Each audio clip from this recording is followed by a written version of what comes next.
اللہ کے رسول صلی اللہ علیہ وسلم نے فرمایا اقرأوا القرآن، قرآن پڑھا کرو. اقرأوا قرآن مانا ہوا قرآن پڑھا کرو. پڑھتے ہیں قرآن آپ لوگ؟ پڑھتے ہیں؟ کون کون پڑھے ہیں آج قرآن؟ آج کون کون قرآن پڑھے ہیں؟ ایک بھی نہیں. کوئی قرآن پڑھے ہیں آپ؟ دو اور نہیں پڑھے. ٹھیک ہے، قرآن نہیں پڑھیں گے تو قیامت کے دن ہوگا کیا؟ قرآن میں ترجمہ آپ کے سامنے کہہ دوں گا انشاءاللہ. قرآن نہیں پڑھنے پر اتنا آسان نہیں ہے. آپ جو سمجھ رہے ہیں یا ہم لوگ سمجھ رہے ہیں کہ قرآن نہیں سیکھے نہیں پڑھے تو کوئی بات ہی نہیں، لیکن قیامت کے دن آپ پاس نہیں ہو سکتے ہیں. قرآن کی آیت ہے، آئیے ہم آپ کے سامنے رکھ رہے ہیں. بہرحال اللہ کے رسول صلی اللہ علیہ وسلم نے فرمایا اقرأوا القرآن، قرآن پڑھا کرو. فَإِنَّهُ يَأْتِي يَوْمَ الْقِيَامَةِ شَفِيعًا لِأَصْحَابِهِ، قیامت کے دن یہ قرآن پڑھنے والوں کی شفاعت کریں گے، اللہ سے بات کریں گے. یہ بات ہو گئی. اس کے بعد اقرأوا الزہرَوَيْن، زہرَوَيْن روشن دو سورتوں کو پڑھا کرو. پہلے کہا پوری قرآن پڑھا کرو، اس کے بعد کہا اقرأوا الزہرَوَيْن، دو روشن نور والی سورتوں کو پڑھا کرو. سورہ بقرہ اور سورہ آل عمران. قرآن میں کتنے پارے ہیں؟ سورہ ہیں؟ آپ سے نہیں پوچھا. قرآن میں کتنے سورہ ہیں؟ 114. دو سورہ کا نام بتائیے. سورہ فاتحہ، اس کے بعد سورہ ناس. چلیے شروع میں اور آخر میں. بہت اچھا، بہت ہوشیار آدمی آپ، چالاک ہیں. مطلب فاتحہ اور ناس بیچ کو حذف کر دیا. ٹھیک ہے، بہت اچھا. وہی تو میں پوچھا تھا. ٹھیک ہے، قرآن میں 114 صورتیں ہیں اور 114 صورتوں میں سورہ فاتحہ کے بعد سورہ بقرہ اور سورہ آل عمران.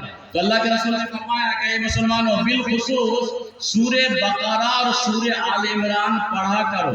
اگر سورہ بقرہ سورہ آل عمران پڑھتے ہیں تو فائدہ 3-4 فائدہ. نمبر 1، جس گھر میں سورہ فاتحہ پڑھی جائے، تلاوت ہو، لا يدخلہ الشیطان، اس گھر میں شیطان داخل نہیں ہوگا. سن رہے میری بات؟ سمجھ رہے میری بات؟ اے بھیا سمجھ رہے ہیں نیند کا؟ اس لیے میں اس ٹائم میں تقریر نہیں کر رہا. آپ کو میں سمجھا ہی نہیں پا رہا ہوں. لگ رہا میرا دم پھول رہا ہے کہ میں آپ کو سمجھا نہیں پا رہا. اور میری عادت ہے کہ میری بات اس کو سمجھنا چاہیے. اگر مجھے لگے کہ میں سمجھا نہیں پا رہا ہوں تو میں تقریر ہی نہیں کر رہا ہوں. اس لیے میں چھوڑ دیا جلسہ ہی آنا. خطبہ وغیرہ میں جاتا ہوں، بہت دور جاتا ہوں. کولکاتہ جاتا ہوں، سورت بھی جاتا ہوں، احمد آباد بھی گیا ہوں، گجرات بھی گیا ہوں.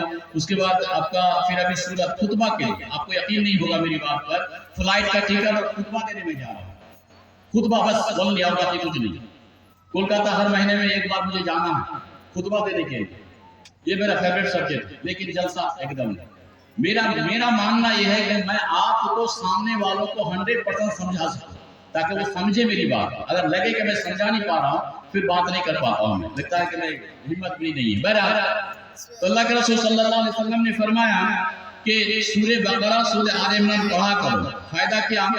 ایک حدیث اللہ کے رسول نے فرمایا کہ جس گھر میں سورہ بقرہ اور آل عمران تلاوت ہوگی، لا يدخلہ الشیطان، اس گھر میں شیطان داخل نہیں ہوگا.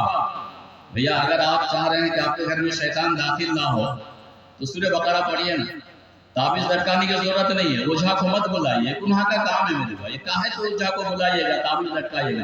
سورہ بقرہ آپ پڑھنا جانتے تو آپ پڑھیے، بیوی پڑھنا جانتی ہے بیوی پڑھے گی، بیٹا پڑھے گا، بیٹی پڑھے گی، بہو پڑھے گی. پڑھی لکھی بہو لاؤ یا پڑھی لکھی بہو لا کر کے پڑھائیے نا قرآن. صبح قرآن کی تلاوت ہونی چاہیے گھر میں. ہاں صبح قرآن کی تلاوت گھر کی برکت، شام میں قرآن کی تلاوت گھر کی برکت. سوتے ہوئے سورہ ملک پڑھ لیجیے، تبارک الذی بیدہ الملک. اللہ کے رسول نے فرمایا کہ عذاب قبر بندوں کو نہیں ہوگا.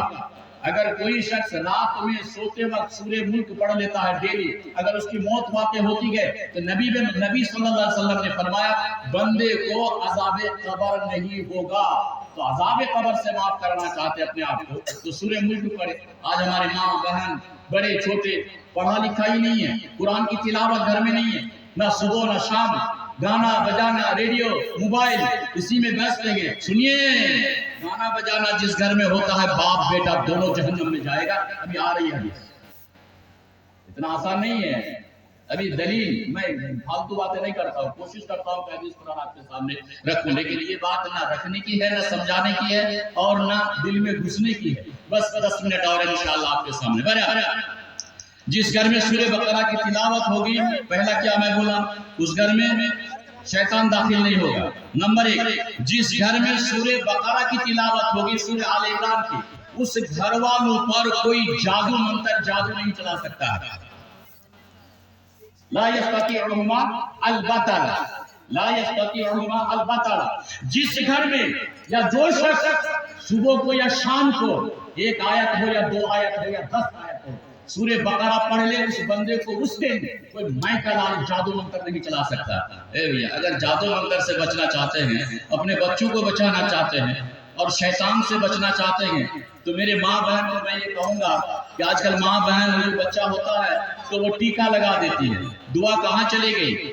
آپ کے بچوں کو صبح و شام قل اعوذ برب الفلق، قل اعوذ برب الناس اور قل هو اللہ احد 3 مرتبہ پڑھ کے بچوں کا دم کر دیجئے، کوئی جادو منتر بھوت بری کا اثر ہی نہیں ہوگا۔ لیکن قرآن گیا، سنت گئی، اور ہم لوگ ٹیکا پر ہم بھروسہ کر رہے ہیں، نعوذ باللہ من ذالک۔ تو پڑھی لکھی بہو لائیے، پڑھی لکھی بہو لائیے۔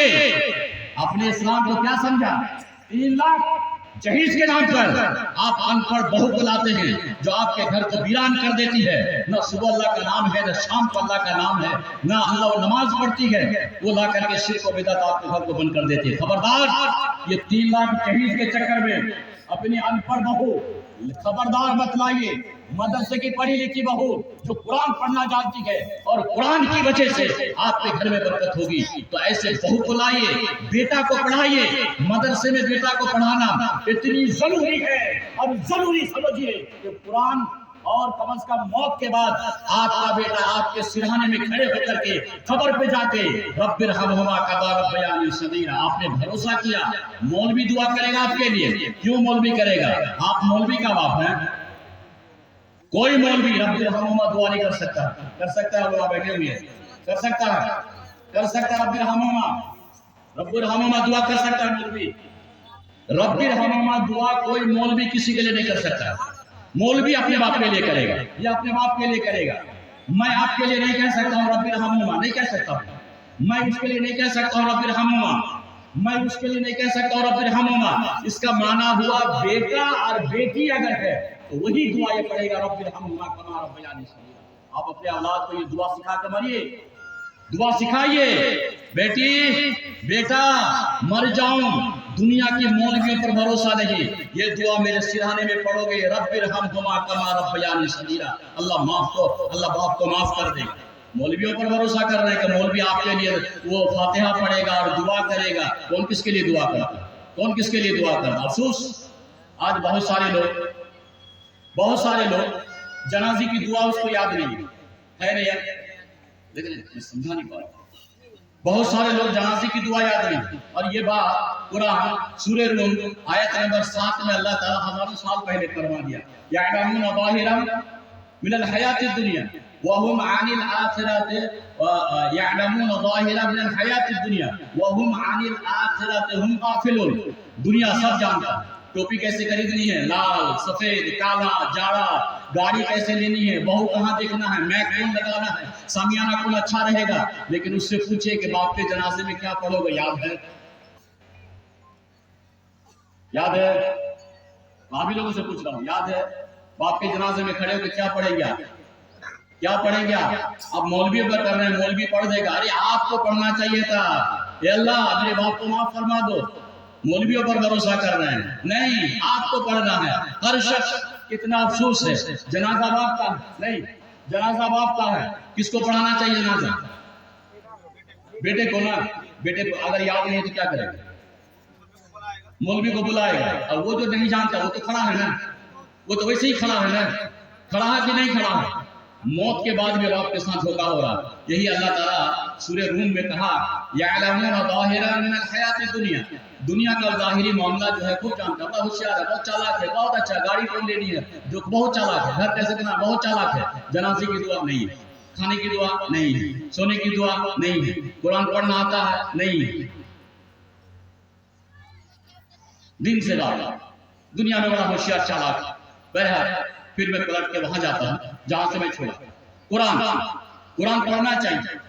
ایک کہ جس گھر میں سورہ بقرہ کی تلاوت ہو شیطان